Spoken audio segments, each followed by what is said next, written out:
Tantor Audio, a division of Recorded Books, presents The Art of Taking It Easy, How to Cope with Bears, Traffic, and the Rest of Life's Stressors by Dr. Brian King. Narrated by George Newbern. Are you happy? I hope so. I really do. And I'm not just saying that to get you on my side either. The happiness of other people has always been very important to me. Comedians frequently open a joke by saying, "And now, a little about me." So, let me start by telling you a little about myself. As the book cover says, I am Dr. Brian King, although I really only use my title as a stage name. I am a pretty casual guy, so I usually just go by Brian. Besides, I've never been comfortable calling myself Dr. King. That name has already been taken. If you don't get this reference, perhaps you were skipping school in February? As a public speaker with a doctorate in psychology, I have been traveling the country teaching audiences about happiness, the benefits of humor, and how to manage stress for nearly a decade. These subjects are very interrelated, as managing stress is key to happiness, and humor contributes to them both. I've devoted a good chunk of my life to teaching people how to overcome stress and live happier lives. I also perform stand-up comedy, an art form with the sole purpose of making people happy. Comedians screw this up all the time, but at least that is the intent. I seem to have an ability to present research-based information in a humorous context, and this has been the key to my success as a speaker, and now an author. In 2016, I published a book, The Laughing Cure, all about the physical and emotional benefits of humor and laughter, which has been met with positive reviews, and I'm told has helped at least a few people become happier. When I look back on my life, of course, I see things that I could have done differently, but I was always concerned about the happiness of others. In high school, I was part of a peer counseling program based on the idea that a troubled student would prefer talking to another student rather than an adult in a position of authority. Peer assistance and leadership is a great idea and an awesome experience. In college, I volunteered with an organization that helped organize and train a new generation of those student mentors. I also volunteered my time to a few charities and worked in a home for emotionally disturbed children. When I became a public speaker, I took the opportunity to pursue something I've been interested in all my life. So yes, I am interested in your happiness. I realize that in choosing this book, there is a chance that happiness is something you may be struggling with. Maybe you are coping with some terrible circumstances or wrestling with anxiety and depression. After all, these are our most common mental disorders. Anxiety disorders are the most common mental illness in the United States, affecting 40 million adults age 18 and older, 18% of the population. Perhaps you're looking for answers, hoping that somehow these words may contain that magical key to overcoming whatever you are dealing with. If this is the case, I don't want to discourage you from continuing further, but I don't think any book has all the answers, unless you're looking up a phone number, in which case I know a great book for that. And, 1997 where you live? Certainly a book is no substitute for professional help, but you may find some value in what I have to share. Let me be clear, nobody is happy all the time. In fact, to be happy all the time is indicative of a disorder. Angelman syndrome. Healthy people fluctuate in their emotions. We have highs, we have lows, and overall we have a general level of affect that would describe our usual emotional state. If we averaged all of our ups and downs, we'd have an emotional equilibrium, if you will. Like any human trait, we would expect this to vary from person to person, and it does. Some of us are naturally quite happy, experiencing an overall high level of affect. Some of us, unfortunately, experience much more downtime. But most of us are somewhere in the middle, a level of happiness that my dad would describe as can't complain. When I introduce myself to seminar audiences, I often start by stating that I am quite happy, and this is true. I am definitely not the happiest person I have ever met, but I am above average in this regard. I know how to take it easy. For the cover of my last book, my brother John provided the following endorsement. Brian has been unaffected by stress since I met him when he was 5. I think he tapped into how to manage stress and live on his own terms at an early age. Generally speaking, I live a pretty stress-free life, and as a result, I experience more emotional highs than lows. This does not mean that I have not dealt with my share of adverse events. I absolutely have. Bad things happen all the time, but what ultimately makes the difference in our lives is how we deal with those situations. With the growing field of positive psychology, there has been a lot of research on what makes people happy and how some are able to handle stress better than others. Certain characteristics and behaviors have been identified, and somehow I managed to grow to adulthood with a good set of skills for achieving happiness. In other words, I practice what I preach. For this reason, I tend to use personal examples whenever I can, and sometimes I just straight make them up. After all, I am a comedian. The doctorate in psychology helps too, but I'll let you in on a not-so-secret secret. Not all psychologists are positive. A lot of psychologists suffer from depression too. Now, you may be wondering why I spent the last couple paragraphs talking about myself. Throughout this book, I'm going to offer advice based on my understanding as someone trained in psychology, but I'm also going to draw upon my own personal experiences. Besides, I feel it is important to have a sense of who someone is when you are evaluating their message. As they say, always check your source. If only people on Facebook followed this rule before sharing a political meme. Oh well, human nature is what it is. One more thing about me, and then we'll move on. After a seminar on happiness one day, an audience member came up to me and said, "So, you are happy. Are you married?" To which I replied, "Of course not. I said I was happy." On more than one occasion, someone implied that my happiness and apparent lack of stress were a function of my being single and childless. Although it is true that I loved being unattached and only responsible for myself, there is a giant pile of research that suggests married people are happier than single people, and people with children are happier than people without. Again, remember these are generalizations. Researchers also suggest that one of the primary drivers of happiness is having a sense of purpose. For example, traveling the country helping people can, and does, provide a guy with a healthy dose of purpose. But you know what else works? Being a good partner to someone or being a good parent. My life has changed dramatically since the publication of my last book. My partner, Sarah, and I began seeing each other as I was writing the manuscript. She was working in Colorado for the summer, and I was still in Los Angeles trying to be famous. Despite the distance, we felt a connection so strong that we decided to take our relationship to the next level. Sell most of our belongings, get rid of our homes, and travel the world together as nomads. You know, like everyone does when they fall in love. A year and a half later, we were joined by our beautiful daughter, Alyssa. After continuing to travel for a while, we decided to return to Colorado so I could work on this book. With a partner and a child, holy crap, that's a family, my life is barely recognizable compared to its previous state. At the age of 45, I became a dad. I know what you're thinking. Babies having babies. This man is too young to have a child. No, it's true. I am a father. But honestly, Sarah did most of the work. 45 years old, and this was my first pregnancy. Well, it was her pregnancy. I just inspired it. I am older, but I am not that old. One day in Texas, Sarah and I had just finished a speaking engagement, and I was standing with Alyssa in my arms, greeting members of the audience as they left the room. Sarah was nearby, and I mentioned to a woman how lucky I am to be able to take my daughter with me as I tour. She replied, "Yes, and you must love having your grandbaby with you, too." The struggle is real, y'all, and I get it. I have never been more stressed than I am as a parent. My daughter hated me for the first 6 months of her life because as much as I tried, I simply could not lactate. Whenever I was home alone with her, I was a constant source of disappointment.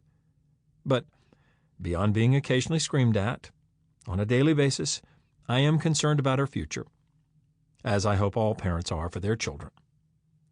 I am frequently plagued by worries about providing for her and doubts about whether I am doing the right thing. She is now 18 months old, and right this moment is trying to pull me away from my computer. Parenthood normally comes with stress, but have you ever tried to write a 70,000-word book while taking care of a demanding toddler? Seriously, she is tugging on me to go for a walk. Alyssa, baby, Daddy has to write. I'm on a roll and, well, let me just finish this section. Okay, I guess we are going outside. She did, in fact, drag me away from the computer just now. We went to the park down the block. And for once, I was not the oldest father at the playground, but I was the least tattooed. Denver is an interesting city. When we came back, I made us lunch. By the way, I just made my first PB&J as a dad. However, because my kid is only 1.5, I also had to eat it. I didn't have to share any of that brief departure with you. I could have just put down the computer, gone for a walk, and come home to pick back up where I was. But I did so because it brings me to another point. Besides being a new source of stress, my daughter is also a source of unbelievable happiness for both Sarah and me. All my life, people had been telling me that having children changes everything. Yeah, I'd reply. I know, I had a dog. I had no idea, and there's no way anyone can know, how incredibly gratifying it is to reproduce. Every time I look into my daughter's eyes, my heart melts. Other than crying, everything she does fills me with joy. Just now she led me to get up, put my shoes on, and head out the door. Leading Sarah and me by the hand is a relatively new behavior for Alyssa, and at the park she tried out some new toys, played with a group of children a bit older than her, and made a new friend. After eating a few bites of her sandwich for lunch, she fell asleep in my arms. So I am now typing this around her. I love watching her learn, grow, and develop. Oh, and when she does cry, I want to do everything in my power to make things better. And because I know that someday she may read this, in case I say differently in the future, every diaper I have ever changed has been an absolute honor. Remember that if you ever have to change mine, kid. I never anticipated how much my life would change. Before having a child, I would have never considered sharing a lollipop with another human being. Sarah and I know plenty of parents who are constantly under stress. We hear from parents of older children all the time about how difficult this period was for them. You know what? Other than a few infrequent situations, it has never been that bad for us. And overall, it has been spectacular. Parenthood is like any other life event, and that how you deal with it influences how it affects you. Before Alyssa, we were both generally positive, resilient people, so it seems reasonable that we would carry those characteristics into this stage of our lives. One thing is certain. I doubt future audience members will suggest that the reason I am so happy and stress-free is my lack of children. If you read The Laughing Cure, and if you haven't, might I suggest adding it to your reading list after this. All proceeds go to keeping a darling baby girl alive. You may remember that one of the benefits of laughter and having a sense of humor is that it helps make us happy. To use a quote often attributed to William James, the father of American psychology, we don't laugh because we're happy. We're happy because we laugh. Happiness is a great emotion and really preferable to the alternative. But for many people, it is a difficult thing to experience because of stress. If we could just get a handle on stress, we would have greater potential to achieve happiness. Thankfully, laughter and humor also help to reduce stress, which in turn helps make us happy. As a comedian and someone who appreciates a good laugh, this is my favorite benefit to mention in my seminars. For this book, I decided I would focus more heavily on stress management and resilience. I love inspiring happiness in people, and it is important. But good stress management has so many more benefits to our lives than simply making us happy. Stress, as a contributor to so much mental and physical pain, is something that we absolutely need to address, including but not limited to anxiety, chronic pain, depression, diabetes, fibromyalgia, hypertension, immune disorders, obesity, osteoporosis, and so many more. If we could just get people to deal more effectively with stress, we could reduce or even eliminate a great deal of pain and suffering. I do not consider this a self-help book, but rather just some practical advice in dealing with stress presented in a hopefully entertaining way. In this book, I will discuss stress in a bit of detail so that you can understand why it impacts our lives so much. I will also be addressing many of the common questions I receive as a public speaker, and expanding on the information about stress management I presented in the previous book. As I mentioned earlier, this or any other book is no substitute for professional therapy, so please keep that in mind and seek additional help if you are truly hurting. Stress is a factor in many mental illnesses and disorders. Actually, with few exceptions, stress is a factor in almost every disorder in the book. That book being American Psychiatric Association Diagnostic and Statistical Manual of Mental Disorders, such as depression, anxiety, obsessive-compulsive disorder, OCD, substance use disorder, and of course, post-traumatic stress disorder, PTSD. And if you are struggling with these or other issues, please seek out a therapist. However, this book can potentially help increase your stress management tool set, and we can all use a little help once in a while. Even those of us who are already happy can benefit, because who can't be happier? It's not like you can max out on happiness. Keep in mind, this book is not a substitute for therapy in any way.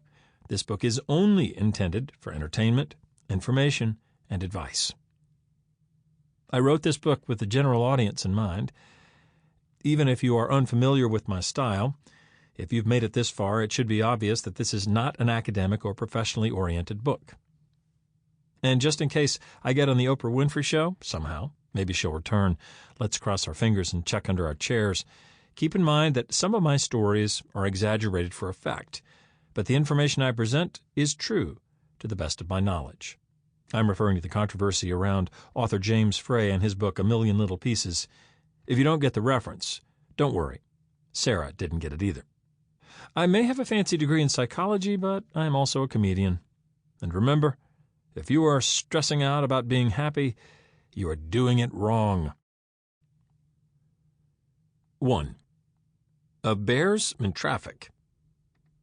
Okay, so now that I've properly introduced myself and given you some idea as to where we will be heading in this book, let's start at the beginning. The basics. I know I used the word stress a lot in the previous section, but what exactly is it? We all feel stress.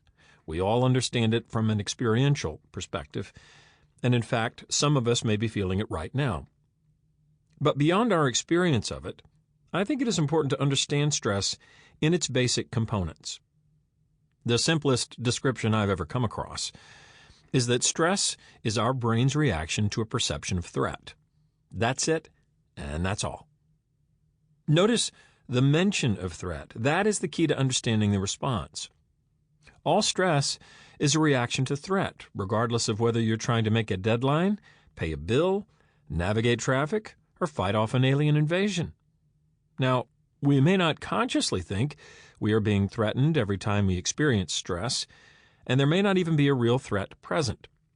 But our brain is reacting as if we are being threatened or are in some sort of danger. Our brain can't tell the difference. I like to use traffic as an example that helps people understand the source of stress.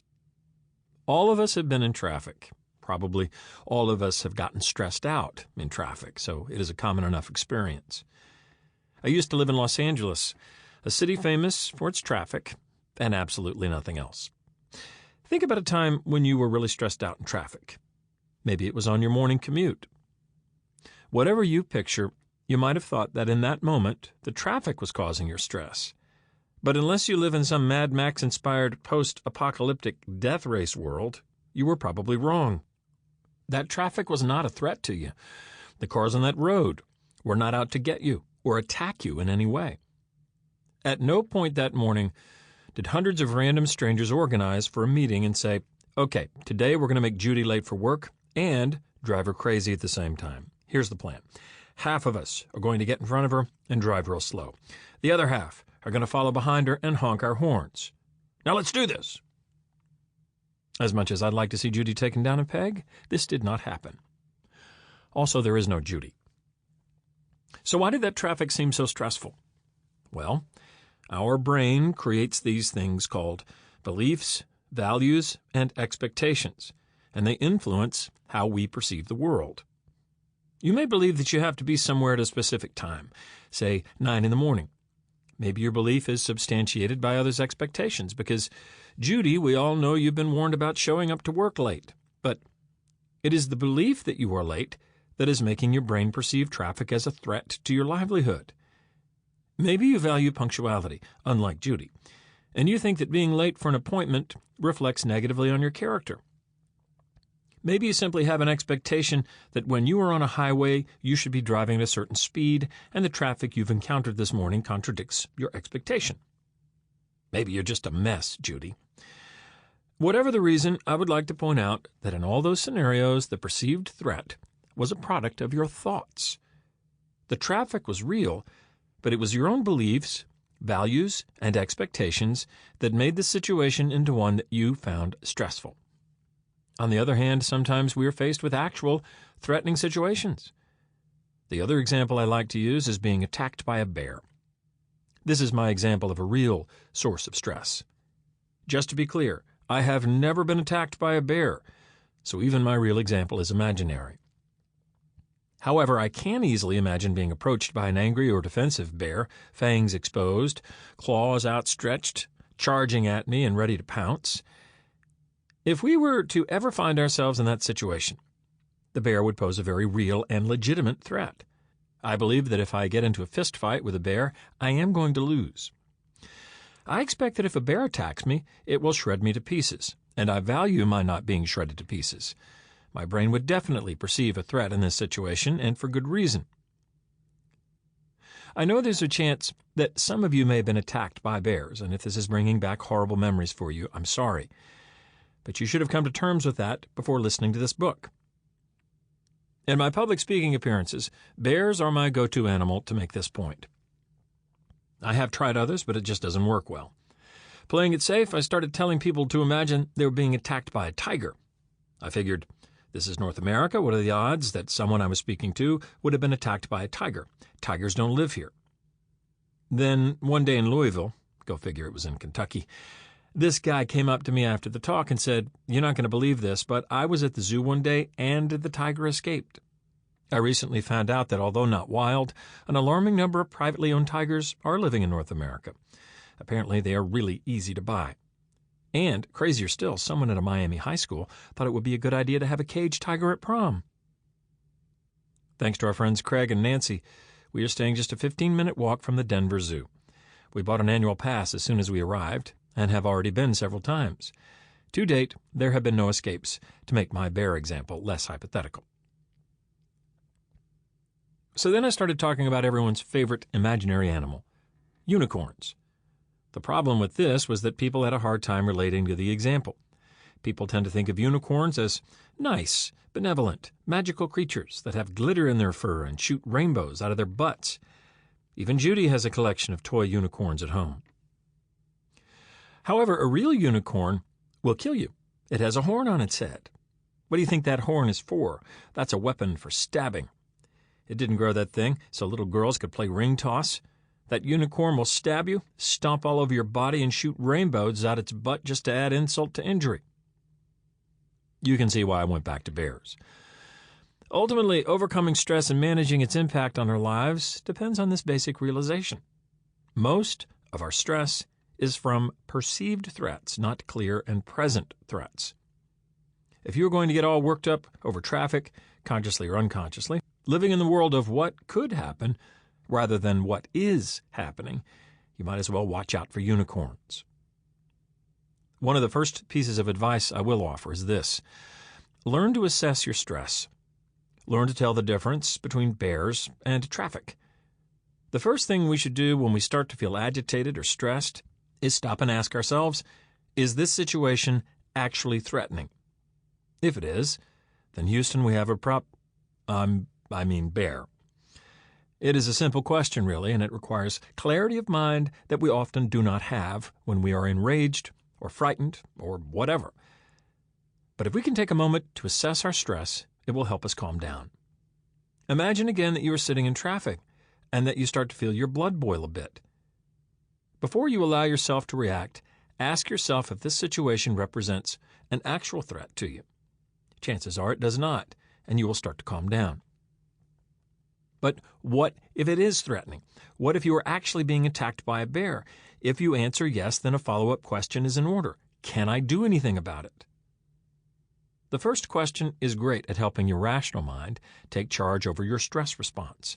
More on this later, I promise. And the second question brings it home to help alter our behavior. Let's break this down in the traffic scenario. This is me pretending to be sitting in traffic. Oh man, this traffic is driving me crazy. I'm getting so frustrated. But wait, is this traffic actually threatening? Well, I guess not. Everyone is moving well and nobody's being particularly aggressive. It is just slow.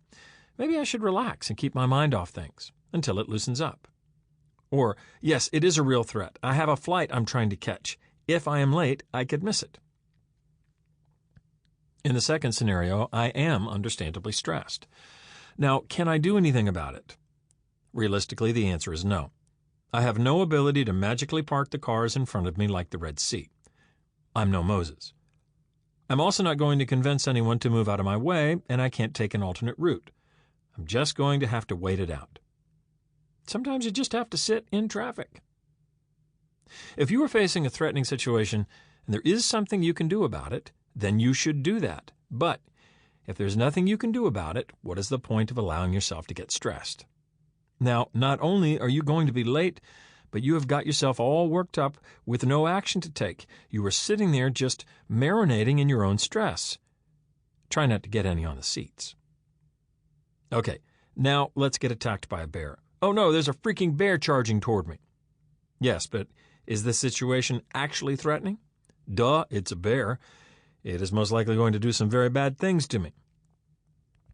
Can I do anything about this? Well, that's going to depend on a few things, such as what I know about bears, what type of bear it is, what I have in my possession, what is around me, and what kind of physical shape I am in. Let's just say that the answer is yes. Yes, I believe there is something I can do to help me survive this bear attack. Then I should probably get stressed out. Does that surprise you? If we are facing an actual threat and we can do something about it, our stress response is there to help us out. When we are stressed, our brain and body initiate a series of physiological changes to help us take action against the threat we are facing. When the system works, stress helps increase our chances of survival, or catching that flight, or meeting that book deadline. Whatever the threat, our experience of stress is there to help us face the challenge. The problem is that more often than not, there is no bear. Remember, stress is not our reaction to threat, it is our reaction to the perception of threat. If we only felt stressed when we were truly threatened, then stress-related illnesses would be less prevalent than they currently are, and I would not be writing this book. Thanks to all the generations of humans that lived before us, enduring hardship and creating the modern world, we live really cushy, comfortable lives. When we leave the house, we don't have to be wary of sudden attacks from our enemies. We don't have to compete with other predators for food. And we are rarely, if ever, attacked by bears, or anything else for that matter. We are using a system intended to help us escape bear attacks. Instead, we moan and whine about inconveniences like traffic. And now for the skimmers. When stressed, we should ask ourselves, is this an actual threat? If it is an actual threat, then can I do anything about it? Already I believe we have discussed something quite valuable, the need to assess our stressors. Engaging in a little inner dialogue may not seem like a major intervention, but it can be extremely helpful. Let me give you an example of when I had an opportunity to observe this firsthand. I was giving a seminar on stress, and before we went to a break, I gave the audience the same advice I just shared with you. My speaking engagements are usually located in hotel conference centers, and most of the time they provide coffee during the breaks. Generally, I use the break time to refill my own cup of coffee as well. I got into the line with about 2 or 3 women ahead of me. Everything was going smoothly and people were moving along until the woman in front of me made it to the coffee dispenser for her turn. After waiting patiently for those in front of her, she took an empty cup, held it under the spout, and flipped the switch. But no coffee came out, not a single drop. The woman before her must have gotten the last bit. I started to notice her reaction to this. Her face became flushed red. She started to shake and appeared to be visibly upset. Then she said out loud in a soft voice, "This is not a threat to me," and began to calm down. Here is the thing she did not know. I was standing behind her, and at this point, I decided to tap her on the shoulder and let her know. "Finally, somebody gets it," I said, and we waited for the coffee to be refilled.